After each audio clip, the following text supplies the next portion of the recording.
তারেক রহমানের আগে কি শেখ হাসিনা দেশে ফিরবেন? এই প্রসঙ্গ নিয়ে আপনাদের সামনে কথা বলবো।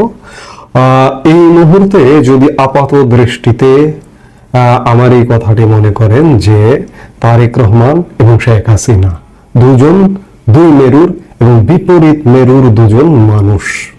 তারেক রহমান এই কারণেই বলছি যে বিএনপির এই মুহূর্তে প্রধান ব্যক্তিত্ব হচ্ছেন তারেক রহমান, আর আওয়ামী লীগের প্রধান ব্যক্তিত্ব যাকে কেন্দ্র করে আওয়ামী লীগ আজও পর্যন্ত আবর্তিত এবং আগামী দীর্ঘদিনও শেখ হাসিনার জীবদ্দশায় আওয়ামী লীগ শেখ হাসিনাকে কেন্দ্র করেই আবর্তিত হবে। বিএনপির প্রধান ব্যক্তিত্ব ছিলেন একসময় বেগম খালেদা জিয়া। তিনি বেশ খানিকটা অসুস্থ হবার কারণে বিগত প্রায় 1 দশকের বেশি সময় মূল কেন্দ্রে চলে আসেন তারেক রহমান। সেই জায়গায় আওয়ামী লীগ সরকারের পতন হবার সাথে সাথে বাংলাদেশের মানুষ এবং এমনকি বিএনপি নেতা কর্মীরাও প্রত্যাশা করেছিল যে তারেক রহমান খুব শীঘ্রই দেশে ফিরবেন এবং সাথে সাথেই দেশে ফিরবেন, এমনটাও মনে করা হয়েছিল। কিন্তু নানা কারণে 10-11 মাস পেরিয়ে বছর ঘুরতে চলল, এখনো পর্যন্ত তারেক রহমানের দেশে ফেরবার কোনো সঠিক তথ্য, এমনকি বিএনপির একদম শীর্ষ নেতৃত্ব তাদের কাছেও সঠিক তথ্য নেই। বেগম খালেদা জিয়া, তারেক রহমানের মাতা, BNP chairperson Begum Khaleda Xiao এই মুহূর্তে আসলে সত্যিকার অর্থে বলতে পারেন না যে তার ছেলে বিএনপির ভারপ্রাপ্ত চেয়ারম্যান তারেক রহমান আসলে দেশে কবে ফিরবেন। আজকে বিবিসি বাংলা তারেক রহমানের ফেরা নিয়ে একটি অনুসন্ধানী প্রতিবেদন করেছে, বা সেটি হচ্ছে যে তারেক রহমানের দেশে ফেরার নেপথ্যে নিরাপত্তা ও নির্বাচন, এমন শিরোনাম দিয়ে বিবিসি বাংলা প্রতিবেদন করেছে। বিশেষ করে তারেক রহমানের সাথে গত 13 জুন প্রধান উপদেষ্টা ডক্টর মোহাম্মদ ইউনূসের বৈঠকের পরে অনেকে ধারণা করেছিলেন যে বিএনপির জন্য সব বাধা কেটে গেল এবং তারেক রহমান এই বৈঠকের ফলে এমন কোনো সমঝোতায় এসেছেন যার দরুন তিনি শীঘ্রই দেশে ফিরবেন। এবং শুধু তাই নয়, তারেক রহমান দেশে ফিরবেন, তিনি কোন বাড়িতে থাকবেন সেই বাড়িও গণমাধ্যমে গত কয়েকদিন যাবৎ ঘুরে বেড়াচ্ছে, বাড়িকে প্রদর্শন করা হচ্ছে, কিন্তু বাস্তবতা হচ্ছে কেউ কোনো জায়গায় বলতে পারে না যে তারেক রহমান আসলে কবে ফিরবেন। এই মুহূর্তে সত্যিকার অর্থে তারেক রহমানের দেশে ফিরতে কোনো বাধা নেই। এতদিন 5 আগস্টের পূর্ব পর্যন্ত তারেক রহমানের দেশে ফিরবার ক্ষেত্রে নানা রকম বাধা ছিল, কারণ তার বিরুদ্ধে বেশ কয়েকটি মামলার সাজা ছিল এবং অন্যান্য মামলা মিলিয়ে প্রায় 80-র বেশি তার বিরুদ্ধে মামলা ছিল।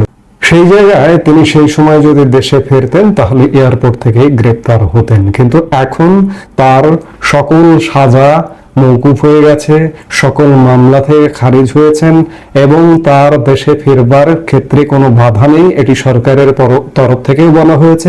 এবং কদিন আগে সরকারের স্বরাষ্ট্র উপদেষ্টাও একথা বলেছেন যে তারেক রহমানের দেশে ফিরতে কোনো বাধা নেই। তিনি 21শে আগস্টের গ্রেনেড হামলা মামলার মতো মামলা থেকে তিনি খালাস পেয়েছেন, তিনি 10 ট্রাক অস্ত্র মামলার মতো মামলা থেকে খালাস পেয়েছেন। কাজেই তার নামে আর কোনো বাধা দেশে ফিরবার ক্ষেত্রে নেই।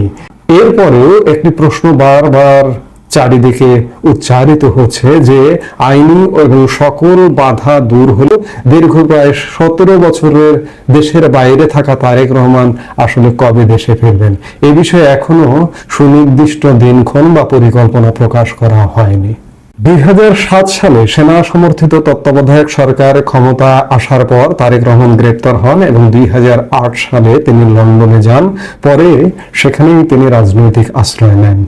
বিএনপির জ্যেষ্ঠ নেতা প্রয়াত মওদুদ আহমদ তার কারাগারে কেমন ছিলাম 2007-08 বইতে লিখেছেন, এমনও হতে পারে তিনি জেনারেলদের সাথে সমঝোতা করেছিলেন যে তারেক রহমান আপাতত নিজেকে রাজনীতিতে জড়াবেন না এবং এই মর্মে তারেক রহমানের কোনো সম্মতিপত্রে স্বাক্ষর দিয়ে থাকতে পারেন। যেটি হোক, তারেক রহমান 2008 সালে তৎকালীন সেনা সমর্থিত সরকার এমনকি সেনাবাহিনীকেও মুচলেকা দিয়ে বিদেশে গিয়েছিলেন যে তিনি আর কখনো রাজনীতিতে জড়াবেন না।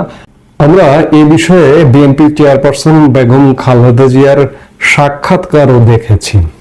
সেটি যাই হোক, যে তারেক রহমান দেশে ফিরছেন না বা আদৌ কবে ফিরছেন এটি খানিকটা অনিশ্চিত।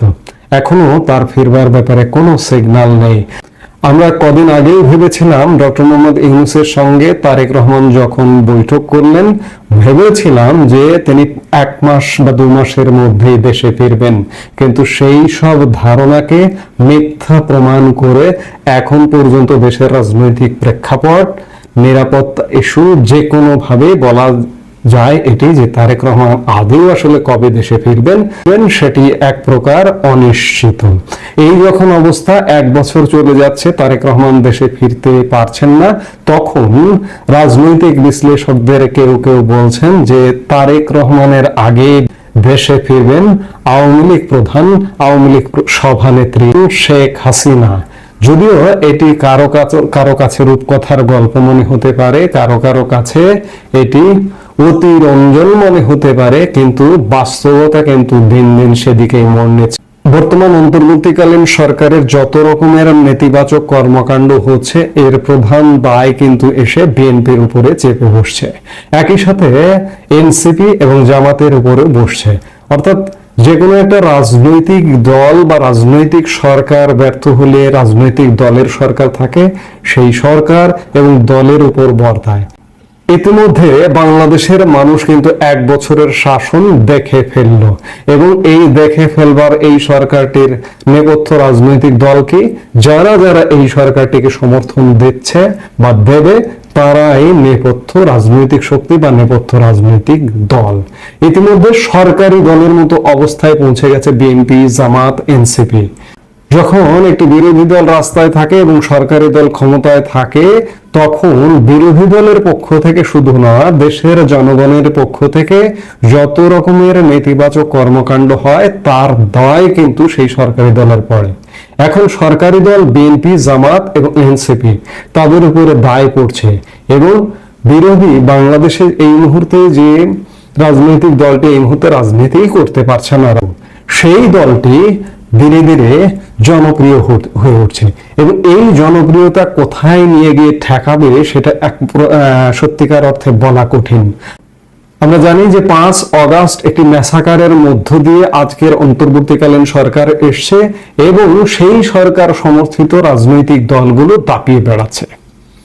আগামী দিনে 1 বছর ইতিমধ্যে হয়ে গেছে, খুব শীঘ্রই যে একটা রিসেট বাটনের ঘটনা ঘটবে না, এই নিশ্চয়তাটা কিন্তু আপনি দিতে পারেন না। কারণ চারপাশ থেকে আওয়ামী লীগ তো ফুসছে, দেশের সাধারণ জনগণ নানা কারণে ফুসছে, বেকারত্ব, দারিদ্রতা এবং নানা অনিশ্চয়তা, বিশৃঙ্খলার কারণে দেশের জনগণও ফুসছে। এই ফুসে ওঠা থেকে আরেকটি সেই ধরনের 5 অগাস্ট ঘটে যে আওয়ামী লীগ ফিরে আসবে না, এই নিশ্চয়তাটা দেওয়া যায় না। যার কারণে শিরোনামে বলেছি যে তারেক রহমানের আগেই কি আওয়ামী লীগ প্রধান শেখ হাসিনা দেশে ফিরবেন। এমনটা যদি ঘটে তাহলেও কিন্তু অবাক হওয়ার কিছু থাকবে না। 5 অগাস্ট যে এমন একটি ঘটনা ঘটবে, আমরা কি কেউ ভেবেছিলাম? আমরা অবাক হয়েছিলাম, আমাদের বিস্ময় জেগেছিল। আজকে বাংলাদেশের পরিস্থিতি এমনটাই যে আজকে কথা বলছি, আগামী 1 মাস পর কি ঘটবে এই মুহূর্তে প্রেডিকশন করাটাও কিন্তু খুব কঠিন ব্যাপার হয়ে দাঁড়িয়েছে।